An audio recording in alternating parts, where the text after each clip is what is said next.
মিলিয়েছিলেন। ক্রমশ সিঙ্গিল হতাশাগ্রস্ত কিছুটা ফ্রেশ লেগ নিয়ে কিছুক্ষণ আগে মাঠে নেমেছেন তিনি। কিকটি করবেন ভারতীয় দলের হয়ে গোলরক্ষক ফয়সাল আহমেদ। দেখা যাক কি করেন। অনেক উঁচু দিয়ে দক্ষতার সাথে খেললেন। প্রস্তুত এদিকে সজীব বাংলাদেশ দলে ডান পায়ে কিক নেবেন, কিক নিয়েছেন এবং গোল। আউট। কিকটি করার জন্য এসেছেন রাকিব। কিছুটা টেনশনই ভাব তার মধ্যে দেখা যাচ্ছে। দেখা যাক এবং গোল। 36 দুটি গোল রয়েছে, ফিল্ড গোল সেই 36। অসাধারণ দক্ষতায় গোলরক্ষক কিন্তু সেই কিক করার জন্য। দেখা যাক কি করেন এবং ছেড়ে সবার দৃষ্টি তার দিকে।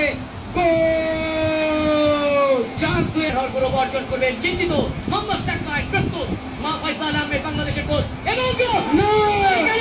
এবং বাংলাদেশ সাভারত ষোলো ফুটবল চ্যাম্পিয়নশিপে জয়লাভ করল।